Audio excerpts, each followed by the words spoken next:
balik lagi sama aku Citra. Selamat datang di Pojok Misteri Pong 95 TV malam ini.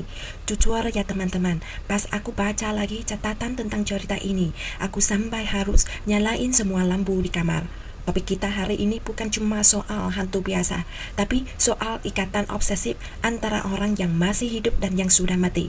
Di Vietnam, kami menyebutnya Duyên Âm, artinya ikatan cinta dua dunia. Di Indonesia, mungkin kalian pernah dengar soal roh penjaga, tapi Duyên Âm di Vietnam itu sifatnya posesif banget. Ini kejadian kalau ada roh dari dunia lain jatuh cinta sama kamu. Dia bakal ngikutin kamu, jagain kamu tiap malam, dan yang paling parah, dia bakal celakain siapapun yang berani dekatin kamu. Ini bukan cinta, tapi penjara gaib yang enggak ada jalan keluarnya.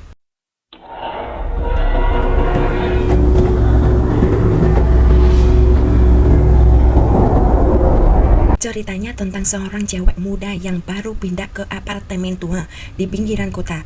Kamarnya kecil, enggak lengkap, tapi harganya murah banget.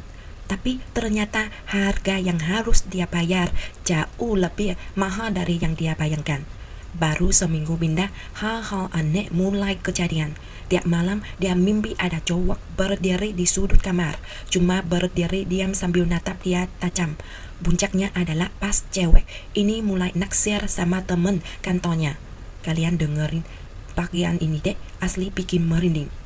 Sesuatu malam cowok kantor ini nganterin dia pulang naik motor.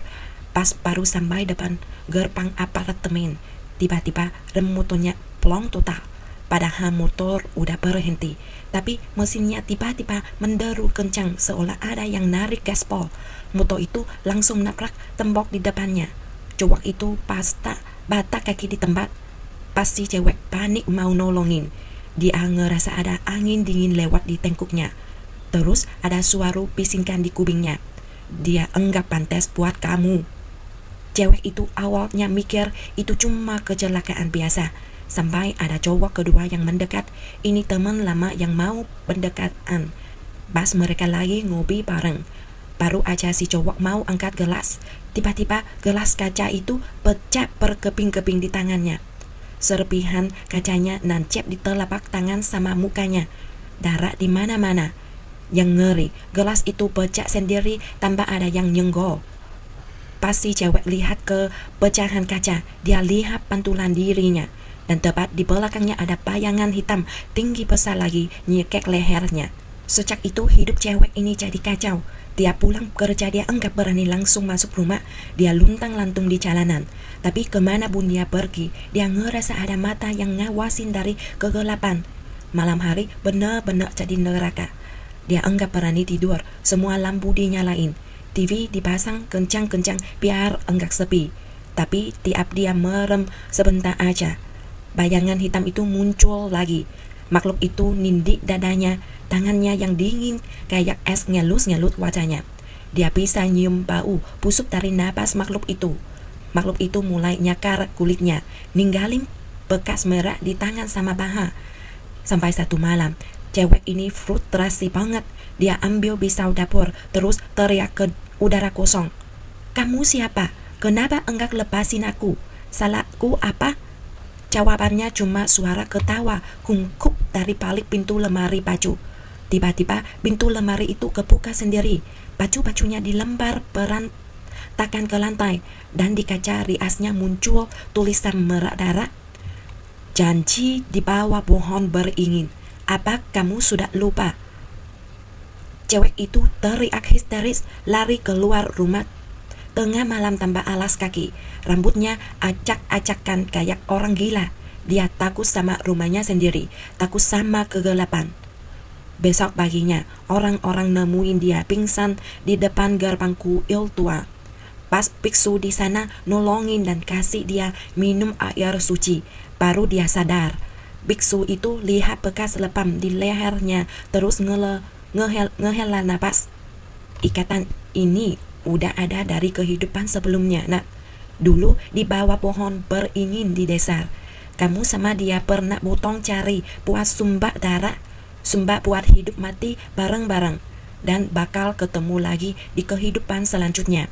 Dia bukan hantu orang asing, dia adalah kekasihmu dari masa lalu yang enggak mau reinkarnasi karena nungguin kamu selama ratusan tahun. Cewek itu nangis sesenggukan. Mbak, aku enggak ingat apa-apa. Tolong lepasin aku. Malam itu juga, si biksu ngadain ritual pemutusan hubungan gaib.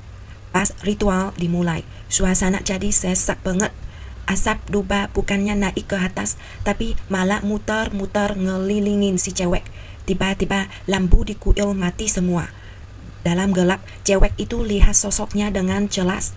Seorang pria pakai baju kuno.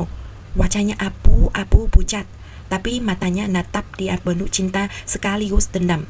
Dia teriak, suaranya kayak dari dalam tanah. Kamu sudah janji padaku. Kenapa kamu khianat? Kenapa minta bantuan orang luar buat misahin kita? Biksu itu terus baca mantra sambil mukul tongkatnya ke lantai. Tok, tok, tok. Tiap pukulan itu bikin bayangan hitam itu kesakitan. Akhirnya bayangan itu mulai hilang jadi asap. Tapi sebelum benar-benar hilang, dia bisik, aku enggak bakal pergi. Aku bakal nunggu di tempat kita bersumpah, nunggu kamu di kehidupan selanjutnya. Aduh, aku merinding banget dengarnya. Cinta yang obsesif begini sih udah jadi kutukan ya. Setelah ritual itu, si cewek pindah jauh banget dan enggak pernah balik lagi ke apartemen itu. Tapi sampai sekarang, tiap lewat pohon beringin tua, dia selalu ngerasa merinding. Dia enggak berani jatuh cinta lagi, karena dia takut cowok dari masa lalu itu masih berdiri di suatu tempat di kegelapan. Lagi ngitung hari buat nagih janji itu lagi. Gimana teman-teman di Indonesia? Kalian pernah ngerasa diawasin sama sosok tak kasat mata enggak?